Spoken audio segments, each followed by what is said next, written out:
Today we're going to be writing task number 2. This is where we're going to be answering the question, how can classifying and identifying help us answer the question, how can we tell if non-native plants are weeds? So this is our template that we're going to use. Here is our question, and like normal, we're going to be using the same plants as we used for our first writing. What you need to do is, if you forget how to do this bit, go back and look at our model answer. You'll find that in the final answer for investigation 1, where you had to practice writing your final document. And in here, there is a model answer.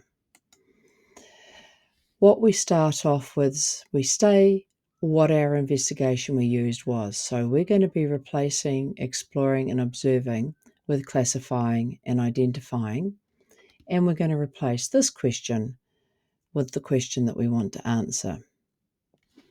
First thing we have to do is go and find our definitions. Those definitions you'll find under post 5, which is types of investigations. This document links us to investigations in science, all right, from the Science Learning Hub, and it's a very good document as it contains all the 5 different types of investigations we want to use. So we want to scroll down and we want to find classifying and identifying and our definitions. So the first thing you do is you copy and paste the definitions that we created from the classifying and identifying section of the Science Learning Hub, and we did as a class topic.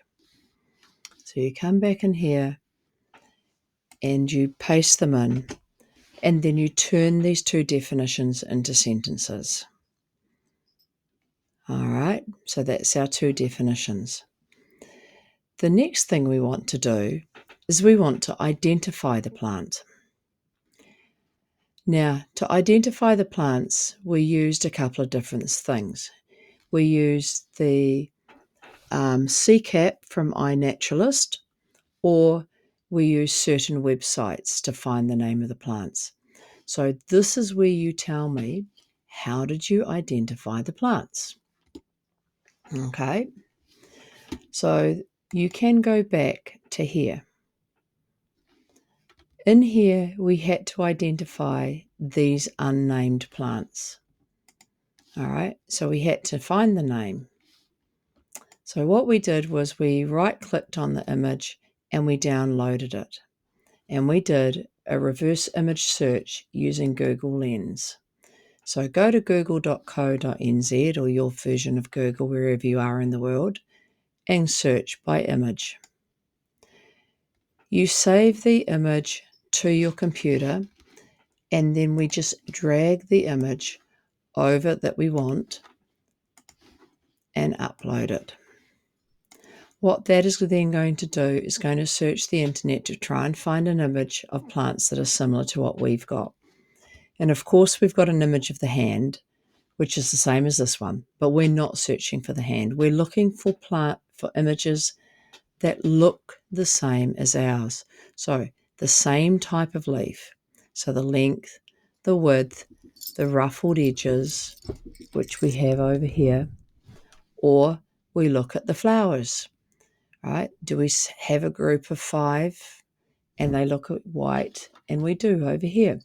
So we do have the same type of flowers. So I will just click on this one. All right. Now, when we look at it, it has now identified it. We now have the moth plant. So sorry, my cat is walking over my keyboard. That is why we're suddenly getting things disappearing. I'll just get rid of the keyboard so she doesn't walk over it again. Okay. So that is where now we can explain how we identified it.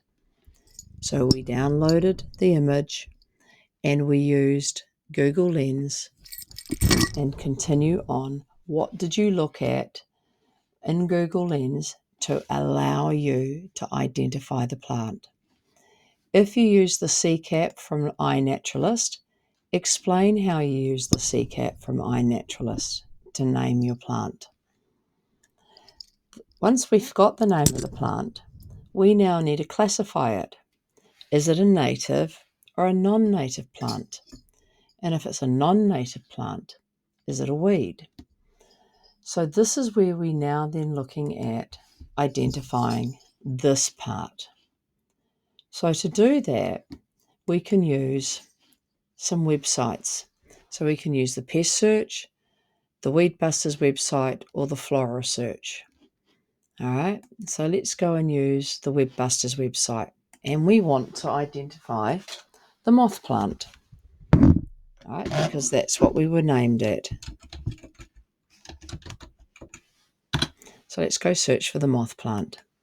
And within the moth plant, where does it come from? It comes from Brazil. We can then use one of the other websites to just check to see if this information is correct. Because it comes from Brazil, it's not native to New Zealand. If it's not native to New Zealand, then we can do the next part to see if it is a weed. So we can scroll down and look and see, is it a weed? Okay, it's canopy forming. It's very it produces lots of seeds that can drift long distances. All right, what damage does it do?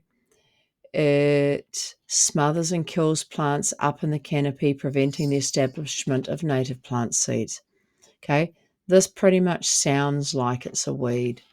So over here, we can say the website that we got the information from, what information did it give us to confirm that it was a non-native plant, and then it was a weed.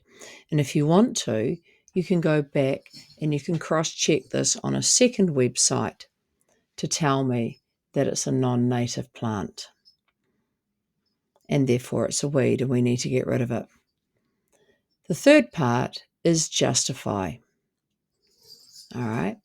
How did we and why did we use these websites to identify it? How well did it do? Okay, so my suggestion is go 2 different plants.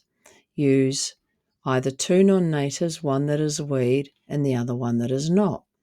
Okay, because we do have non-weed plants in our 6. Or if you can't do that, use a native plant, one that we've identified as a native. Okay, and then compare that to a non-native. Why was it important that we identified the plants correctly? So if we start looking at Google Lens and we go back to uploading an image, right, we can take a plant like this. All right, and when we upload this plant, what we find is we get a lot of bushy trees. But if we have a look closely, we have the leaves look like this in the classroom and on the tree outside. So I'm very happy to look at this and think, well, this is possibly the name of the plant that we want to identify. Okay, so we might have to do a bit more of looking. If we identified the plant incorrectly, so maybe we said it was one of these instead, we might identify it incorrectly as a native plant and not a weed. Or it might be a non-native plant, but also still not a weed. When you identified and named the plant, how did you allow this to classify? And then answer the question. How well did classifying and identify answer the question, how can we tell if the non-native plants are weeds? Did it answer the question well, okay, or poorly? I hope this helps you write your answer.